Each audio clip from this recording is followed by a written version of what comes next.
Happy Monday, kids. Yeah. How you guys doing today? It is Monday. This is the Rants of Izzo show here on Spreely TV. And for a gorgeous visual view of what that is, this, if you're watching the pre-show, what the hell? Apparently I have a demon in my room. I guess that was weird. All right, that made me uncomfortable. I had something raise the blinds that... Oh, that was fucked up because I watched that Deliverance. The Deliverance the other night. All right, so this is Spreely Media, Spreely.com. I ask you to check it out if you want to, so if you support the show. If you like what we do, or maybe you're like, man, okay, this guy Izzo's okay, but there's got to be something better on this network. You go to Spreely.com and you check out things like Spreely TV, right? And you can do this all from your giant... big screen TV. You can check out things like Pete Santilli's show, Burn Pit podcast. They're on today at 4 p.m. Eastern live. Evening Rants. The Zoloft. God, Alonzo Rachel, one of the first guys I ever watched on YouTube when I first started watching YouTube like 15 years ago or something. Joe Messina, Wayne Dupree. Look at all these people that are on here. It's awesome, right? If you like it, you like it. Great. If you're also like, man, I kind of want to watch some past stuff or whatever. Dude, we've got clips, news, all this kind of stuff. It's here at Spreely.com. And if you even further want to exercise your right for free speech, you can go to Spreely Social. And you can jump on and you can type in fuck Joe Biden with Michelle Obama's giant cock. And you can hit share. And here it is. Fuck Joe Biden with Michelle Obama's giant cock. And it's not going to get removed. Because that's what we do here at Spreely TV, Spreely.com. Yeah, I know you love being a part. Should we have a smooth transition and go right into A Guard Watches is our sponsor for today after I talk about Michelle Obama's giant cock? Well, there you go. Also for today, my co-host sitting with me today, Alon from A Guard Watches, is joining us. How are you? Welcome. It's Monday. I'm good, man. How are you doing?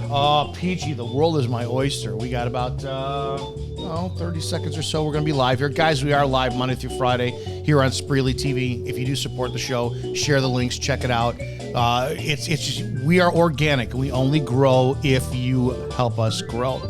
That's that. All right. Now, pre-show is winding down. I got to do this. I got to switch this up. And we're going to do that. Okay. Wrong button.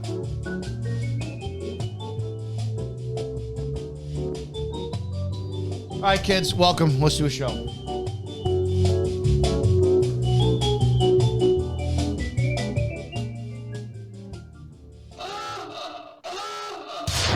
Prepare yourself. The opinions of the host and guests on this show are exclusively just that, opinions. That means that they shouldn't be the cause of your state of being offended. Why does everybody get so butthurt? Okay, let's go. Ready, go!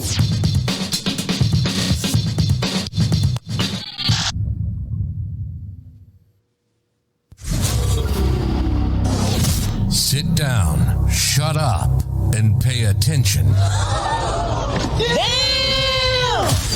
This is the Rants of Izzo Show with your host, Dominic Izzo, from porn to politics.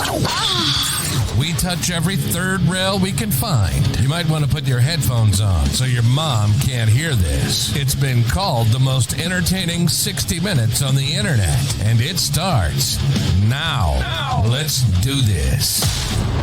Hey, happy Monday. This is the Rants of Izzo show here on Spreely Media. If you're just joining us now and you missed the pre-show, welcome. We want to welcome everybody in the chat. April, Sean, Bev, Sarah, Kelly Wilson, Kate Berger, new Christopher, welcome. And there was somebody new from the other day I actually didn't get to take a look at.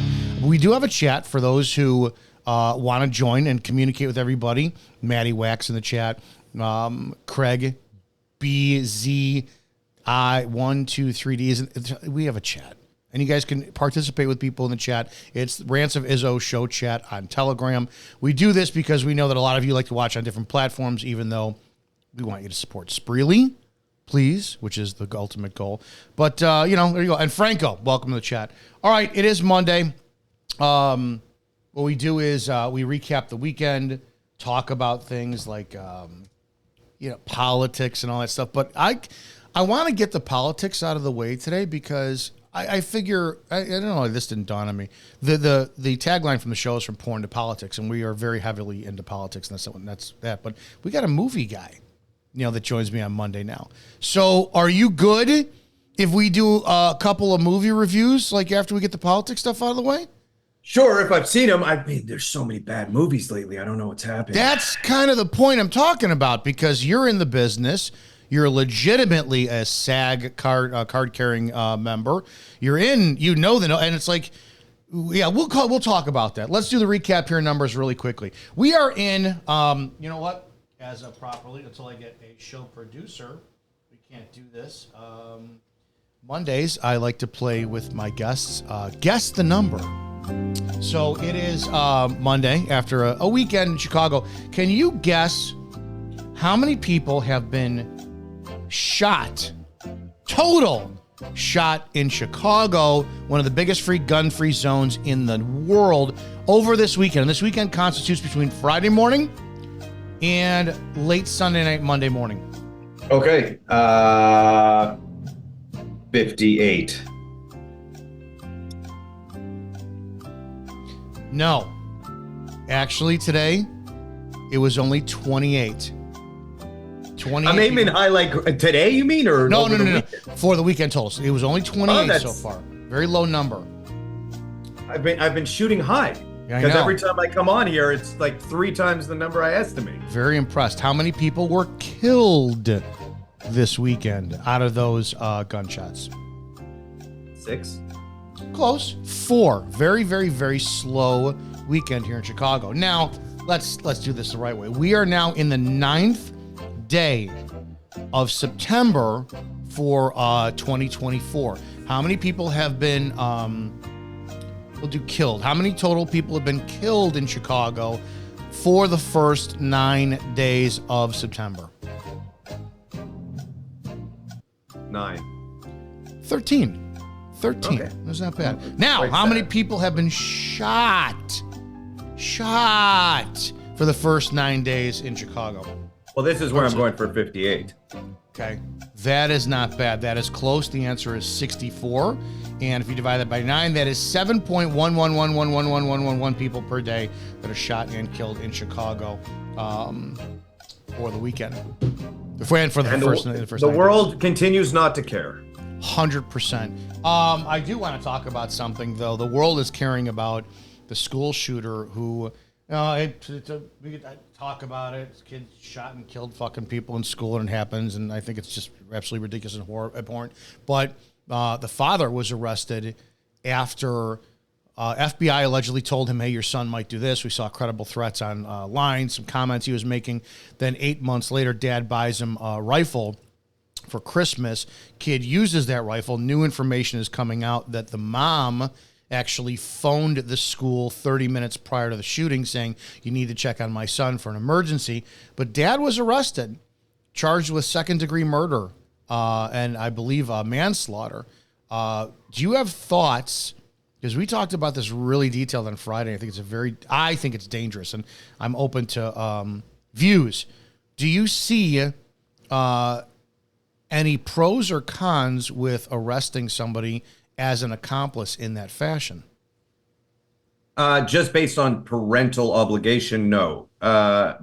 If you know someone is unstable, if the FBI has warned you that they're a potential threat and then you go buy them a firearm, maybe there's some degree of culpability. Definitely not murder. You did not take part in the murder. There's no evidence that you knew he was actually going to go murder people. You know, the notion that you have to believe that there's a big jump from, getting a call saying your kid's posting stuff online, he's acting dangerous and we're watching him, to he's actually going to go kill a bunch of people is a big jump. But unfortunately, it did happen. I do believe there's some degree of culpability if that's the case, if he went and bought him a firearm after all that. I don't believe it's a murder charge. Aiding and abetting, maybe. I'm not a legal expert, but there's some degree of culpability. It's different. I do understand, by the way, what you have said, and I agree with it. And I've always thought this is absurd. Like, if a kid goes and does a school shooting, the parents should, by definition, be responsible, even if he broke into their safe and he took the gun without them knowing. That's absurdity to me, and that's a very dangerous precedent. I have to wonder if we're setting that for expectations, because so far, to my knowledge, the kid or the guy who shot at President Trump and then killed the bystander in the stands at his rally, his parents haven't been charged yet. And then, sadly, 28 people are shot in Chicago, 64 people for the month. We got several hundred already for the year shot. There's no parents being charged in Chicago, and I think it blows me away. I'm not a parent. So I get the concept of responsibility. And I was raised in the 70s and 80s. And it was, my mother went by Dr. Spock's book, for those who recall that. And then the heavy-handed, passed down tradition from the Italian household. We got our asses beat. It was classical conditioning. We started to see right around the mid to late 90s, the hands-off approach, the timeout shit, the participation award. And that's where we're at now. Over medication with kids. I don't understand the bloodthirst from the angry keyboard mob. And what I mean by that is I do a lot of police content for those who don't know. You can check out reviews I do on Spreely Video for some police breakdowns. A video I did a couple days ago was this mouthy 20-year-old, was mouthing off to a cop, take your vest off, this and that. And the cop was clearly about 7-8 inches taller than the kid and older, and even flashes his partner a laughing and the kid goes, do something, steps to the cop, and the cop just sweeps and takes him down. And everybody is praising the cop for teaching the kid accountability, respect, and manners. And I keep having to say that's not the job of your police, because that's subjective. You can find countless videos of cops picking on weaker people. There's a big video going around of some guy in Reno who's all jacked up, juiced out of his mind, in the courtyard of his apartment building, talking about cops. Let's do push-up contests. He's talking about fucking don't take me into custody or whatever. And then he kind of resists, and the cops don't take him down to the ground. So my point for all this is, when you look at the comment section for people, they want accountability. Yeah, we need to have this kid arrested and that parent arrested. Those parents could fucking go to jail. When I posted something about the black community in Chicago being responsible for their children, the amount of people, well, you can't compare. It's apples to oranges, and these people are part of a system that's blah blah blah. It's like, what? So, do we have any? How do I phrase this?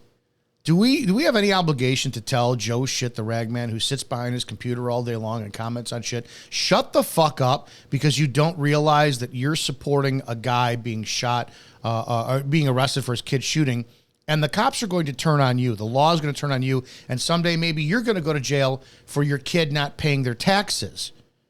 How do we tell the public this is a very slippery slope?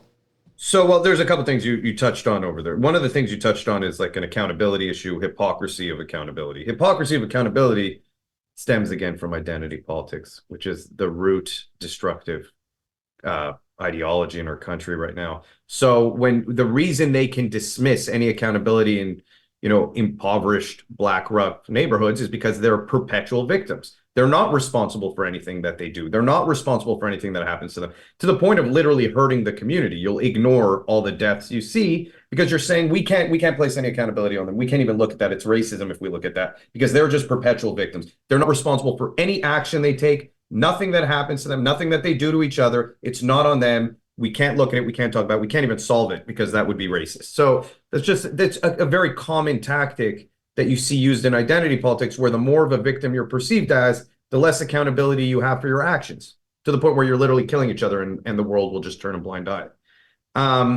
As for the other thing, here's again the issue. If he bought him the gun after being warned that this person is a legitimate threat, forget that it's his parent. If I did that for a friend, if the FBI called me up and said, hey, I got a friend who you've got a friend, he's one of your best friends, he's posting online that he's going to go kill people. There's a lot of behavior that he's doing that we've been tracking that's dangerous. And then I go, oh, cool, thanks, boom. And then, a month or two later, I'm like, yo, bro, you want a gun? I'm going to go buy you a gun. Of course, I'm going to be culpable to some degree. The FBI is going to say, we literally called you and told you that he's a threat. You went and bought him a firearm.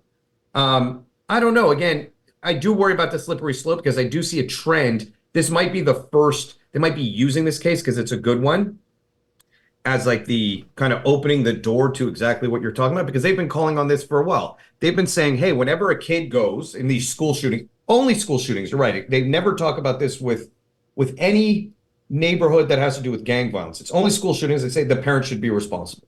We should start putting the parents in jail. I've seen that rhetoric a lot. It's extremely dangerous. It's super dangerous rhetoric. You always have to just follow the law. You have to prove there's some degree of accountability for the person who did the crime. And then if you can connect people to that crime by saying they literally went and aided and abetted, or they covered up for him, or they knew it was going to happen and they didn't tell anyone, then you have a legal case. But outside of that, I think it's absurd. I agree. And that's the biggest problem I have with people. They don't understand that our system is supposed to be innocent until proven guilty. And it doesn't matter how shitty of a human being they are.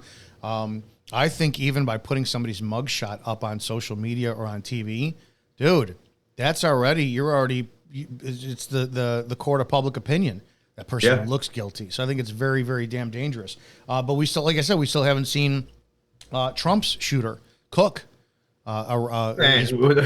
Forget Trump's shooter. They literally scrubbed the area within 24 hours. I know for a fact. Yes. Like they have no comms from the day. I could talk about this for hours, and the media won't talk about anything anymore.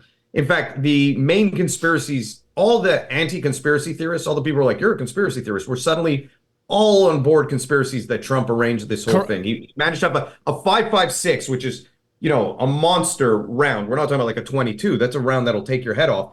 He managed to have it just graze his ear enough to cut it and then kill the person behind him. It was all his plan. Like, it's just absurd. They're all they online. Let him in with a rangefinder. Secret Service let him through security with a rangefinder, which is insane. I don't know. The whole thing is crazy to me. I'm blown away at how stupid we are for everything. That kind of leads. It's kind of off topic, but it's not. I want to play audio from something that bothered me yesterday that I actually had to do a topic on it. And this was from, I don't know what this guy's profile is. Shit. Somebody tagged him in it. He's a pretty substantial influencer online, 150 or 160,000 followers or whatnot. And I listened to what he said, and I had thoughts about it, but I'm going to play what he said. It was all just a test to see if you would comply. They're so proud. They're so excited that the test worked. The World Economic Forum finally tells the truth about COVID. It was a test of our obedience to rapidly forming New World Order.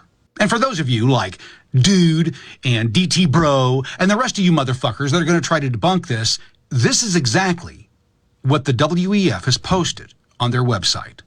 What you're looking at right here is a screenshot from the WEF World Economic Forum website. Their language, their heading, COVID-19 was the test of social responsibility. A huge number of unimaginable restrictions for public health were adopted by billions of citizens across the world. There were numerous examples globally of maintaining social distancing, wearing masks, mass vaccinations, and acceptance of contact tracing applications for public health, which demonstrated the core of individual social responsibility. It was a test, all a test. I can't stand either side because of that concept of cognitive dissonance or a confirmation bias, where somebody says, oh, yeah, it was a test. I went to the WEF website and I read it, and it read exactly like he said. It did not say anything like, we tested you. It's the way that words are interpreted by both sides that we're a society that you could say the same damn thing. And I learned this at a Tony Robbins seminar I went to back in 2009. It's the power of words. I could say, Alon, would you stand up, please? Or I can say, Alon, get the fuck up. It's like, I'm asking you the same thing, but I'm saying it differently to get a different reaction out of you. both sides, and I think that this is where we're a nation of consumers now. I don't think we want facts. I think you can take a Trump attempted assassination, and it blows me away, where you literally see blood, coming out of his ear, and now you have weeks later, people are taking photos. I don't see any damage on his ear. It had to be ketchup. It was fake. I don't think we want truth. I just think that we want entertainment and to be like in a perpetual state of angst and angry over something. So I just, it blows me away that people hear what this guy has to say and say, yeah, they tested us. They were purposely, COVID was done no, it wasn't, man. Well, here's what I want to say about the World Economic Forum. They're evil. Yeah. So, I mean, yeah, I have confirmation bias for sure on that end of things. But yeah, I don't hear that and think that they tested us. Their statement is saying, if it is a test in what they're saying it's a test in terms of your individual responsibility to take care of each other. But the reality is that COVID was, in my opinion, used, is COVID real? All these conspiracy theorists about that. I'm not getting into that. I'm just saying, did the government see COVID as an opportunity to test how many people would accept things that make no sense? I mean, objectively, that's true. They went from literally one day telling you not to wear masks to the next day to wear masks. And they saw you literally go crazy and all of a sudden attack people who you were against wearing a mask a week ago. Now you're pro wearing a mask, and you're literally turning in family members. They went from telling you there'll never be a vaccine passport or a vaccine mandate to literally within 2 weeks telling you can't go to grocery stores, you can't go to restaurants, you can't fly, you can't have your job, you can't live your life. We're literally going to make you outcasts in society. And literally in certain countries, like even in Canada, touching on the idea of segregating you out of society if you didn't do exactly what the government said. I mean, there's a lot of things during COVID that implied such government overreach, and you're talking about cognitive dissonance. A Trump rally made you a super spreader, but twerking, 1 million people on Hollywood Boulevard twerking in the name of BLM and like pouring champagne down each other's throats, apparently didn't contribute at all to the spread, and everyone had to accept this as reality. I mean, it went so far as there was a point where politicians came out and said black people shouldn't wear masks because the threat of police killing them is higher than wearing the masks. It was just such insane rhetoric. It's implied. That's the problem I have is I agree with you on all of that. It's like you show up on Mondays, you contribute to a great show. We have great conversations. That's a test. That's a test of your character, right? It's a testimony of your character. It's that's the just problem I have is we hear shit that we want to hear, and it goes back to people. Trump. He planned it. How and I can't tell you how many times I've gone on Twitter and I've like commented people stuff saying, "Hey, listen, I'm independent, and my vote could be swayed for the best candidate for the country. Can you prove that Trump he 100% planned his own potential assassination? If that's the case, I won't vote for him." And people don't offer shit on anything, dude. I want to switch gears and move fast because I do want to get to the fun stuff on this. Kash Patel wrote something that I thought was kind of interesting. I want to get your views if this is a potential to happening. Kash Patel shared on a recent podcast his belief that President Biden might step down and hand the reins of the presidency to Kamala Harris in a carefully orchestrated political move designed to shield his embattled family. Patel, who was promoting his new book on the site, said, quote, "It's really on him to guess the instance, so I guess in this instance, to work with Biden as commander-in-chief, who could also, by the way, slip commander-in-chief over to Kamala Harris in the lead up to the election and make her president and give her a boost politically somehow, and he could just retire from the seat." I thought about that for a second. She is completely manufactured, and it's brilliant. You've never seen somebody who has the lowest approval or voting, less than 1% in the primary of 2020, and now she's the greatest thing since Barack Obama. Once again, shows it. She's the Stanley Mug. She's the Cabbage Patch Kid. She's the toilet paper during the pandemic. Do you see that giving her validity? Because I see it as they put her in that spot, man. Clearly, I see people brainwashed to forgetting about Joe over the last 3.5 years and just seeing her and re-electing her. you see any tactical advantage to doing this? So, okay, I called that Biden would step down long before he did. I don't see the left as an entity that functions based on individuality at all. So it'll always do what's best for itself. It'll destroy its biggest victor in a moment if that means that it has a higher chance of survival, meaning winning the election. So based on how polling is going on, what? No, it's always this damn thing on here. Can't get an intern. Go ahead. It's going to start moaning soon, man. It's going to start doing those porn noises. I'm glad I didn't have up my porn sites on that one, so I don't watch them on my computer. It's smart. So, I do think that there is a possibility if they feel like it could benefit them. Can it benefit them? I think the more they keep Kamala Harris out of the limelight, the better chance they'll have, because people are actually, like you said, they're legitimately brainwashed. I think if they're going to do it, they're going to wait for how this debate goes. And I think that's the tomorrow, right? Yeah. That's going to be the biggest indicator of what the left's next step is. That, look, there's never been a time in history where you've seen people like RFK, Tulsi Gabbard, Brett Weinstein. There was just the person in California, the majority House leader, Democrat, said, I'm not voting Democrat again. You just had Alan Dershowitz step away from the Democratic Party. That's a lifelong, outspoken Democrat. There's a major shift away from the Democratic Party. Bill Maher just came out and said how disgusted he was. Andrew Cuomo just said that the thing that makes people sick is looking at the trial against Trump, because it's just not a real trial. He came out and said it. Yeah, he got off with fucking that guy should be in prison. Fuck. But for him to say what he said, there's a whole lot of I don't like Andrew Cuomo, but it's shocking that he came out and said this. And he said that this is the problem the left currently has, pretty much. I don't buy that there's that much of the population that's brainwashed. I buy that the polls are a giant lie, because I don't believe that. I mean, you see this massive trend away from the authoritarian left. And there's still this huge amount of people who want to vote for them, when we have some of the most big name historical Democrats stepping away from the party and saying they're an authoritarian party. Do you think that's how they're going to do this? Like, I do believe there was election interference. What happened in Wisconsin was ridiculous.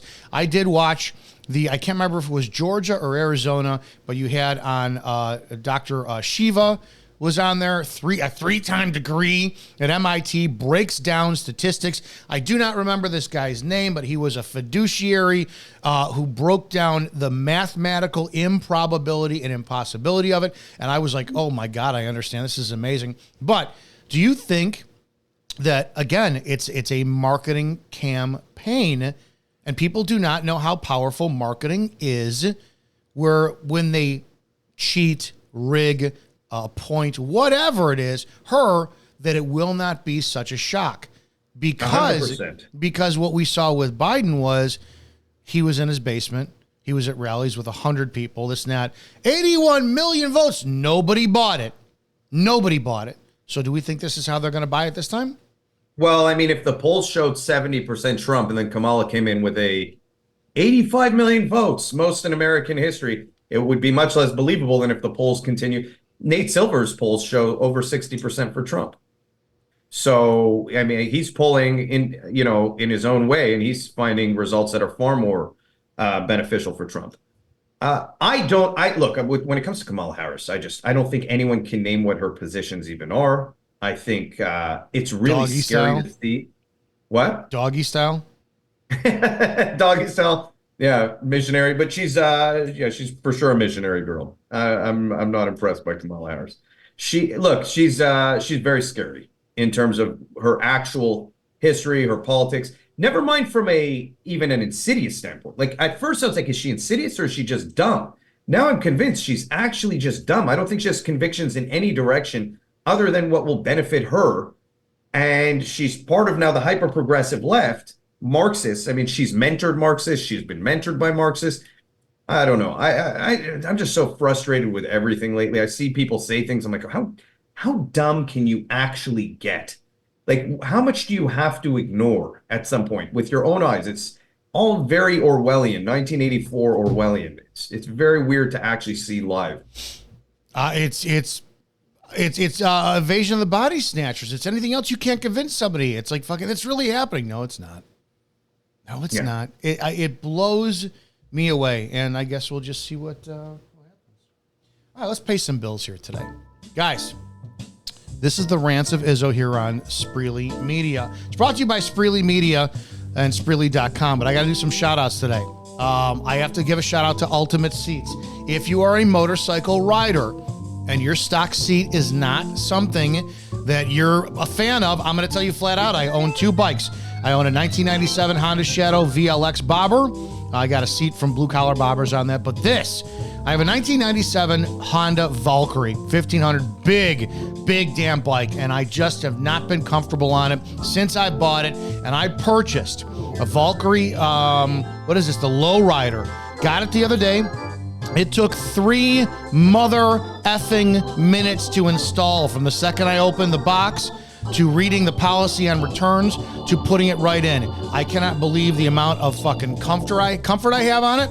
How absolutely it just control. I felt like I was locked into the bike, and I felt like I was sitting in the bike versus on the bike. This is incredible. Ultimate Seats. Go check them out. UltimateSeats.com. Yeah, they got a ton of them out there. All right, I have the website up here for Agard watches. Can you kind of plug these awesome Agard watch? I'm wearing the In His Name watch right now that we made. It's an Agard. It's beautiful. It's hard to see on here, but it's got an engraved picture of Jesus on there. And we're donating 10% of all sales to Christians in the Middle East and Africa who are persecuted. So it's an important watch list. We did a nice campaign. YouTube censored the hell out of that campaign. I'm just going to say that. It was really nice. It was bringing statistics to the amount of death that's actually happening toward Christians and persecution. Anyway, EggardWatches.com. We put a lot of purpose-driven watches out there that we believe in, and they're very nice. They're very unique and good build quality. Good. That's AgardWatches.com. Check them out. I think some of these watches are unbelievably classy. I'm looking right now at this King Ocean Classic. Holy shit, is that beautiful? That is simple and beautiful. You guys just released the line. We'll definitely be promoting that on the Officer Dominic Izzo YouTube channel. These are gorgeous. Yeah, these are absolutely gorgeous. All right, guys, and don't forget Create Holistic Wellness. That's CreateHolistic.com. CreateHolistic.com. Talk to Maureen.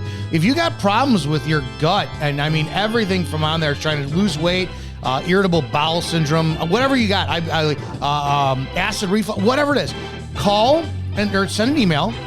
You'll talk to Maureen, and she'll give you a free 20-minute consultation on the phone. You cannot beat that. A big thanks to CreateHolistic.com and Maureen from there. That's that.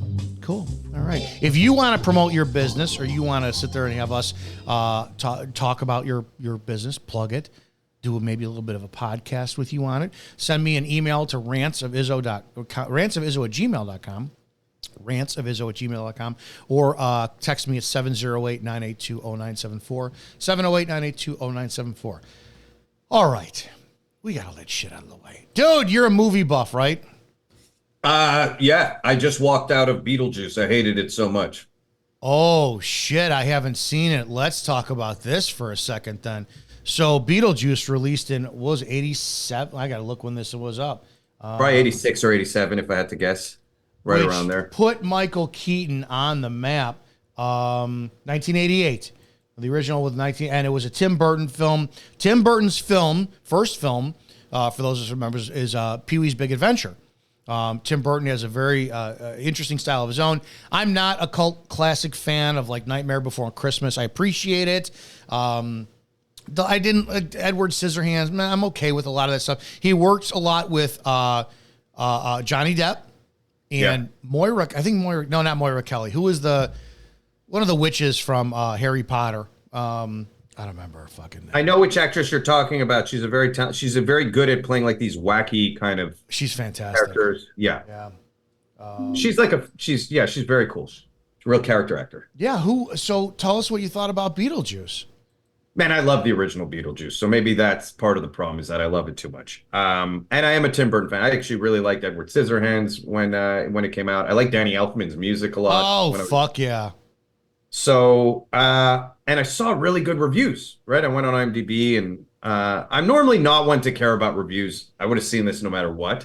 But I went in, and man, it felt to me like it was a YouTube film made for little kids that was totally schizophrenic. I don't know. I don't know what was going on with the acting. It was so over the top. Kind of what made the first one work is that despite it being an exaggerated, ridiculous film, it was still grounded. Do you know what I mean? Like it still felt kind of real in its own way. It still had a charm. You still cared about the characters. You're still connected to them. That's what made it work. This one, I really couldn't care about anyone. Did Keaton have the same energy? Because like I was a big Pee Wee fan, and I'll defend the shit out of him. Like when people are like, oh, he's a pedophile. No, he actually had like 16th or 17th century art in his home that was seized, and people said it's pedophilia and shit like that. I'm not defending pedophiles. I'm defending the shit that people accuse him of. Jeffrey Jones had some issues, but that was the dad from Beetlejuice, Mr. Rooney from Ferris Bueller's Day Off. Did Keaton have the energy? Because when like they released the last Pee Wee film, it's like, it's not the same magic and the same energy. And this, can you really do 30, 40 years later the same type of movie and be like, oh, it takes you back being a kid? Because Indiana Jones doesn't. I refuse to see the last Indiana Jones because I don't want to be let down.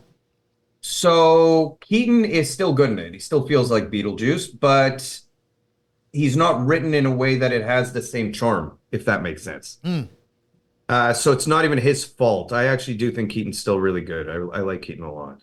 I can't blame him for how bad the movie was. And you'll see he's not even like the centerpiece. They introduced Monica Bellucci, who's a very beautiful woman, by the way. She still look good?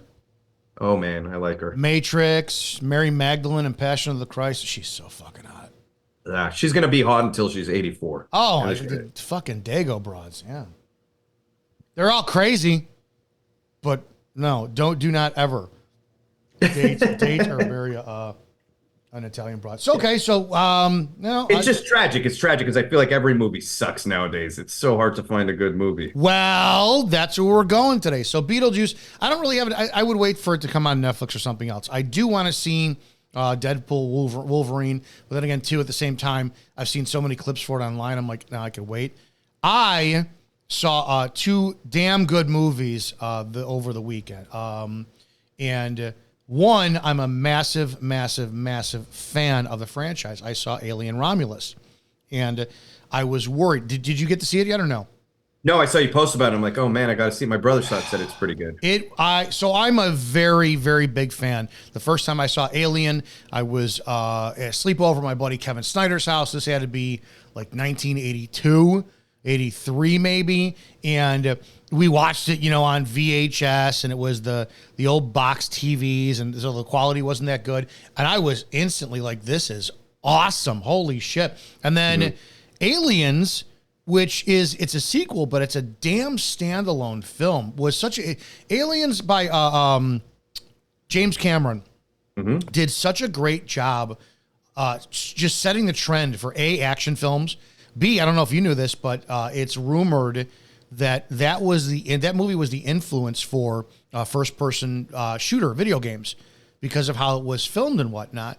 And I'm like, that's kind of damn. It's the standard for so much shit. That movie, the story, the aliens, everything, the action, it was great, absolutely great. Alien 3, I still like it. David Fincher's first film. David Fincher's one of my favorite directors. He did The Game, Fight Club, Curious Case of Benjamin Button. I didn't see Mank yet or whatever, where it's I can't remember. It's on Netflix with Gary Oldman. What's the name of the movie? What kind of movie? Hell, Hank, or hey, no, what the hell is it? Gary Oldman. Oh, are you talking about the series with Benedict Cumberbatch? That's not David Fincher, is it? No, let's see, David Fincher. David Fincher, he directed the first 2 episodes of House of Cards. And when I watched that, I was like, damn, that's awesome. He's a great director. Mank is the director. For those who are looking for David Fincher films, Fight Club, 7, The Killer, good. Gone Girl, which I thought was great. Incredible movie, yeah. All those movies. Dude, when you got Doogie Howser, how he takes it, it's like, damn, man. Girl with the Dragon Tattoo was fantastic. I know it's an American remake. I wish they would do more. The Game was obviously brilliant. Zodiac, I liked it. Social Network, good. Curious Case of Benjamin Button, Panic Room, and Mank. And he's got some more out there. Now, Alien 3 was his first film, and he actually did it after directing a couple Janet Jackson videos. And there's so much concept about the script being off and blah, blah, blah, blah. I thought it was great. I really liked it. I liked it. Then 1997 comes along, and I remember going on, because we used to have the tradition of going to a movie after Thanksgiving dinner, and I saw Alien Resurrection. Well, I mean, okay, it was entertaining, fine. I like Stephen Dorff, it was Stephen Dorff, not Brad Dorff, one of the two. It was all right, good. Blah, blah. Prometheus came out in 2013, and I loved it. Fucking loved it. You had all that time between 1997 and 2013, and I was like, the movie was different. People were waiting for an alien to come out. Obviously, if you haven't seen it, it's fantastic. The last scene kind of satisfies that. You get kind of a history and its origin. Alien Covenant comes out a few years later. I hope they do a continuation of that storyline, but it introduced the alien a little bit more and how they were created, and it was really good. I liked both of those, and there was talk back in 2012 that Ridley Scott, the original director, if anybody's ever seen any of his films, he's fantastic, except for I've never seen Thelma and Louise. If you watch Kingdom of Heaven, you have to watch the director's cut. But he said he was going to do 3 films. So he was a producer for this third one, Alien Romulus. I went in.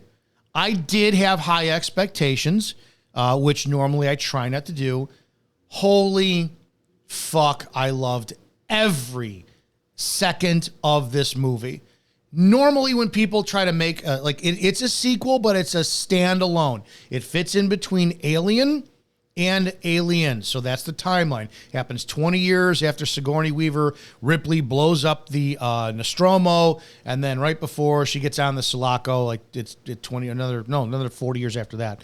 This movie was done so well, and it paid homage to almost every damn film. It was fucking great. The biggest concern I had was how they're going to introduce the alien to this, considering the fact that, and his name was Big Chap, they called him in the first film, not in the movie, but that's how he's known. It's like he was blown out of the fucking airlock. What happened? Oh, these writers did not phone anything in. They hit the nail on the head and everything. And the best Don't tell me. No, I'm not. That's it. This is spoiler free. It was so non-woke. It was great. It was so damn good. So if you're an Alien fan, this movie, you have to see it. You have to see it. Period. Yeah. I heard they did a lot of practical effects also. It wasn't all CGI. That's the thing that's missing from movies nowadays. Practical effects. The effects were so good. Movies were so good. We got spoiled, right? In 93 when they released Jurassic Park, everyone was like, this is great because you couldn't do a stop motion capture with dinosaurs for scale. So like Jurassic Park set the standard, but then when and I don't know, I mean, you'd have to comment about this, where they go from like Hollywood squib for gunshots then to everything is digital CGI blood splatter, and you could tell it looks like shit. It's like, no, dude, no. So, yeah, also creature features. Like if you think, no matter how good we get at CG, there's certain things like it's like the uncanny valley. You're never going to recreate realism without it coming off as a little bit odd. It'll just never be perfect. I mean, not for a long time at least. And when you're looking at horror movies, especially sci-fi movies, if your main creature is CGI, then it like, I don't know, the way they move, I lose something right away compared to, I love old school horror movies. I love like all the Hellraiser movies. By the way, I thought Prometheus was an incredibly underrated film. Yep. It's really sad that they didn't get to expand on it more. It was really the kind of start of a bigger universe, I felt, and it got a lot of criticism. I don't know why. Because people were expecting aliens and the gore. You came off of this ride of always having the xenomorph, is what it's called, in all these films, and you thought you were going to get it. I'm a big, big, big fan of stories and character development. Yeah. And they tied a lot of shit in. If you look at the one scene where after the two guys are exposed to like the worms that were in the blood or the black goo, there's one guy, his name was similar to like Renfield or Crenfield or something. If you look at him as he's sitting outside of the ship, his legs are bent up backwards over his shoulders, and he's sitting like the alien did in the first film. So I'm like, dude, they've got hints of this shit all over the place. Prometheus was fantastic. It was absolutely fantastic. Yeah, it's too bad. It's too bad that it didn't get the recognition it deserved at the time. Yeah. I feel like now people are starting to appreciate it more. I've noticed the reviews of it went up oddly over time. At first, it was kind of critically, it didn't get positive responses, and then over time, it's been appreciated much more. Well, but even again, like I said, like the old Freddy movies, Hellraiser, yes, all that shit. I love all the old classic. Like there was like the 80s and early 90s were the golden era of that kind of film. Dude, I was having a conversation yesterday. It's like the two films, like cover box art was big when I was a kid. And what I mean by that is there wasn't still photos from the films back in the 70s and mostly 80s when VHS was big and video stores where you rented the tapes you would have artists make cover boxes. And the horror films, the artistry, like I wish that would come back because some of that stuff was just so disturbing and uneasy. I didn't know any damn thing that was about it, but I saw like cover boxes. Two movies that my mother forbade me to watch when I was a kid was Deliverance and Clockwork Orange. And if you looked at those cover boxes, you're like, oh, this has got to be terrifying. You watch them later on, you understand they're both psychological movies. But yeah, it's absolutely insane. I did watch another movie Saturday night. Fucking incredible movie. Rachel told me to watch this, so I watched it. We watched it, and I was blown away. Have you seen Bone Tomahawk?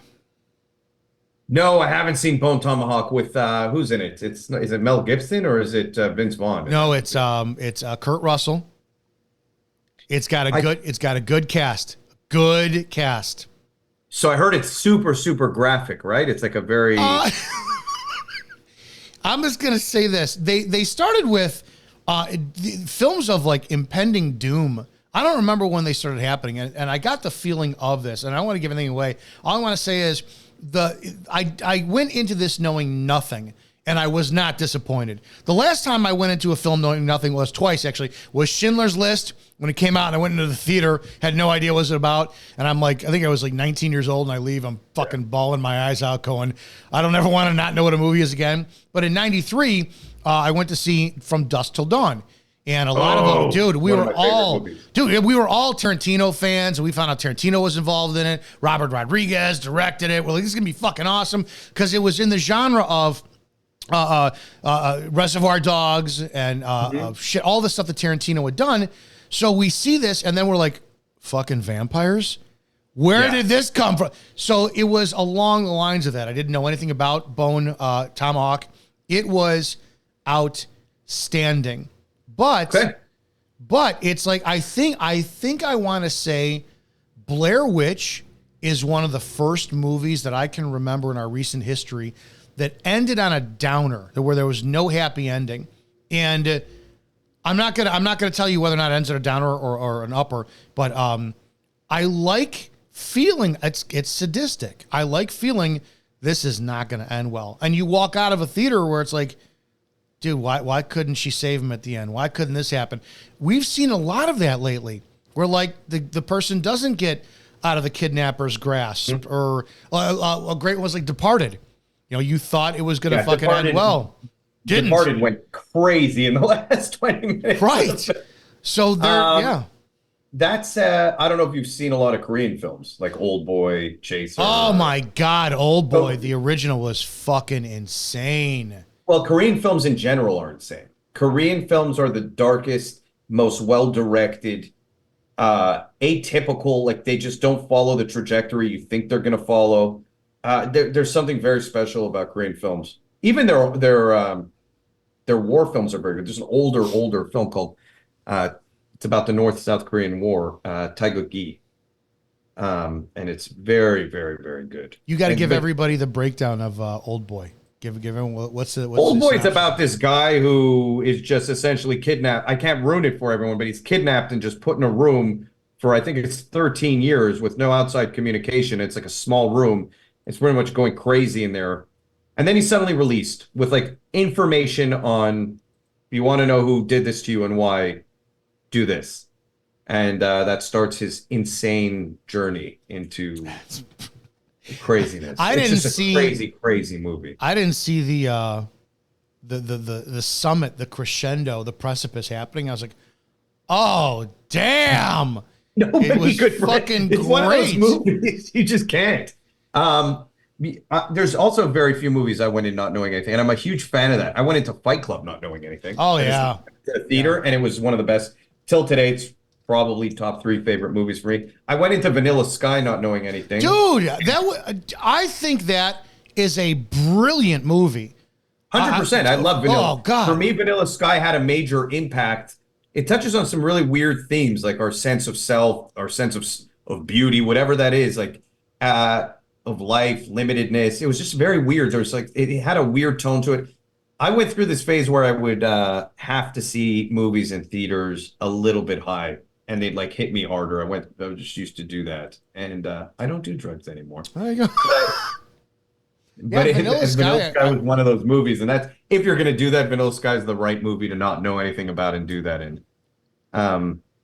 Yeah, I'm trying to think of the other one. There was another movie that I saw not knowing anything, and it hit me really hard also. But there's just a better impact when you now Bone Tomahawk will be. I don't know anything about the plot. I thought it was great. I like Kurt Russell. Kurt Russell is somebody that, holy shit.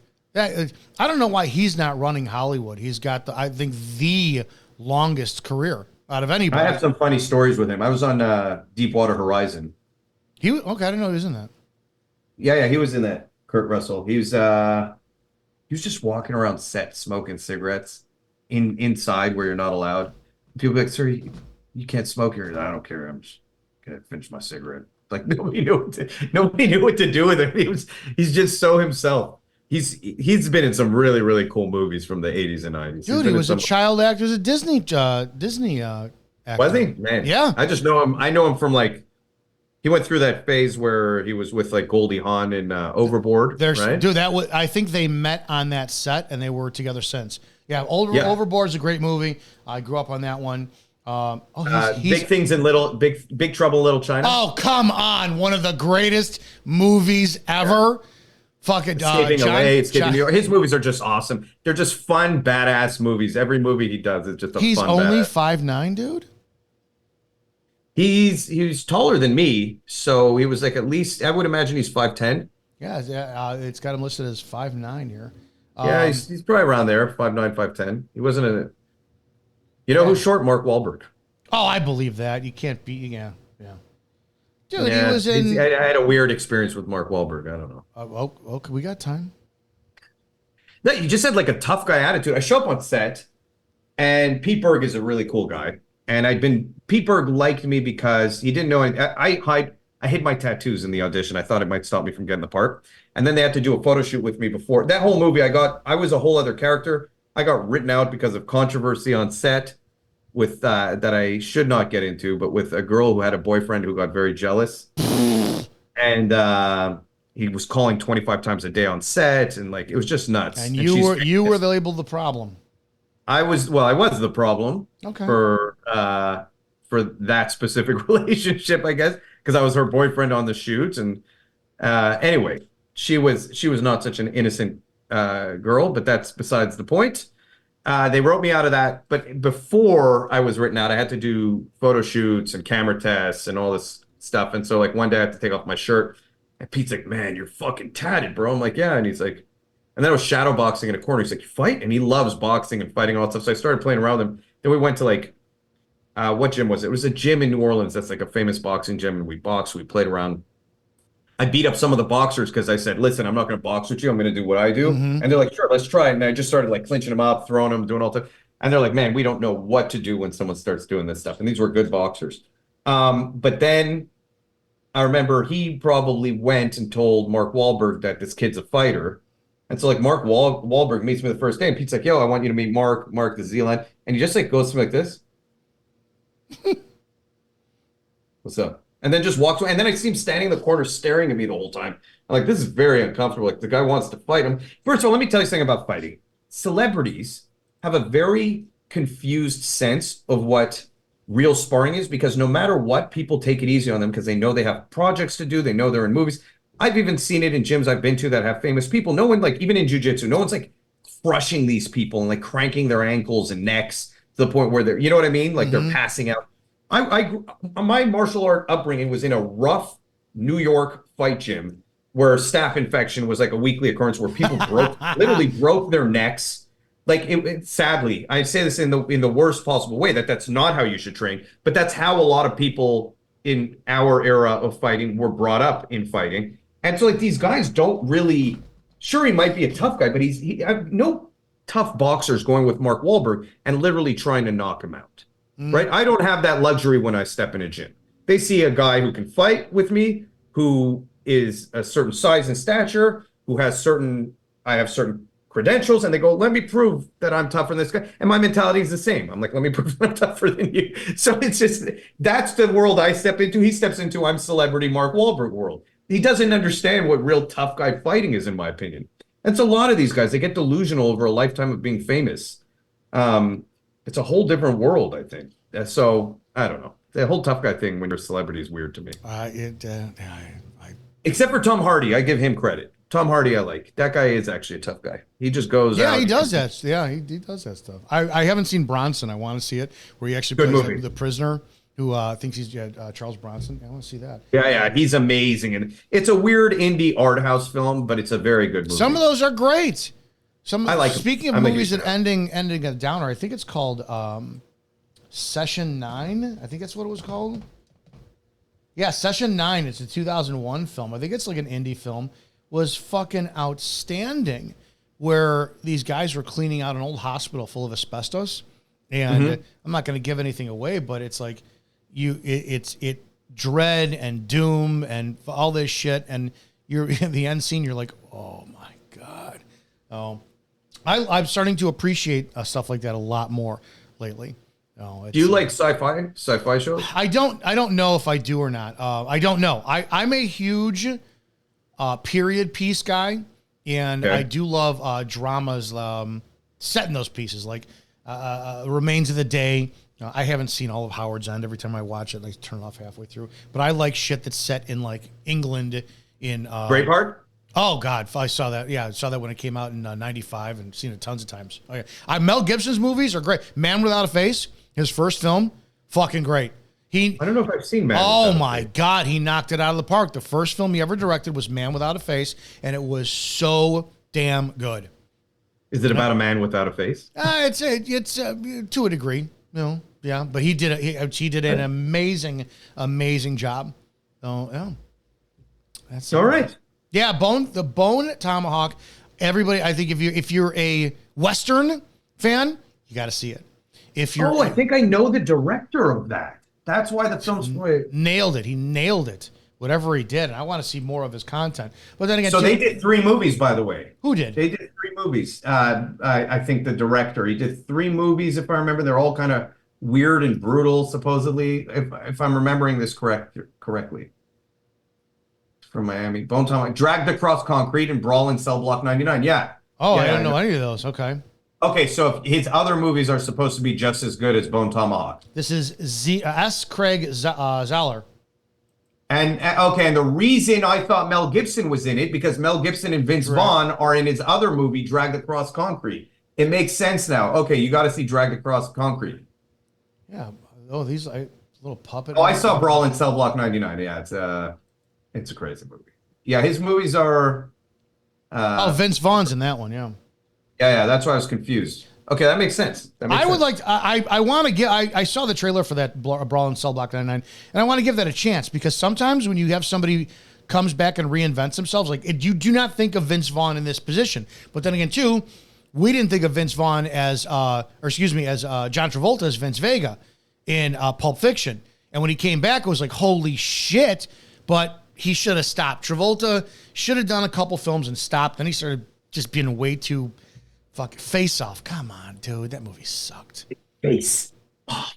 You know, that way you had Castor, dude. Come on. Yeah, if you had more. Face Off is the best movie ever made. No, if you had more Nicolas Cage as Castor Troy, I would have. But shit that kind of ruins it for me is like Nick Cassavetes, who's the bald bad guy in that. He fucking, when you know that he directed The Notebook and his mother, Jenna Rollins, was the older Allie version, it's like, dude, it kind of takes the mustard out of people being bad guys and shit. You know what Nick Cage movie you got to see? The Dream Scenario. It's so weird. If you like quirky, weird, it's one of the quirkiest, weirdest movies I've ever seen in my life. Did you see, what is it? Is it Daddy Long Legs or Long Legs? What it was recent one out? It's supposed to be insanely creepy. It's Nicolas Cage. Oh yeah, it's supposed to be. I love Nicolas. I'm a real Nick. I think he's either gonna give you the best performance of that you're gonna see or the worst. But either way, I enjoy it. Dude, I love the movies. What is it? Moonstruck, one of his first movies. It was one Brilliant of my movie. favorites. Yeah, Moonstruck. It won an Oscar, didn't it? Moonstruck. Oh yeah. Was Cher? Is Cher in that? Yep. Or am I crazy? Yep. Pretty awesome. I Nick Cage has a crazy resume. Dude, because he's like, if you watched, I never saw Third Rock from the Sun, but everybody said that's how John Lithgow is in real life. So the part was like written for him. I think that's mostly what Nick Cage is. He is how he is in his movies. He was fantastic in Kick-Ass. Yeah. As Big Daddy. What about Lords of War? Do you remember that one? No. What? No, I didn't see that one. It's good. I think it's with what's his name? He's in a band. I don't know. Long Legs is what you have to see. FBI agent Fine. Harker is assigned to unsolved serial killer cases. Yeah, Long Legs is supposed to be insanely creepy. So there's. I'm gonna watch Long Legs tonight. All right, don't forget Bone. Oh, it's so fucking good. And go see Alien. Guys, have a great damn day. Go out and help somebody today. If you can't help them, don't hurt them. But don't forget to support everything Spreely does. If you don't, you're a communist. You really are. Have a great damn week. See you tomorrow.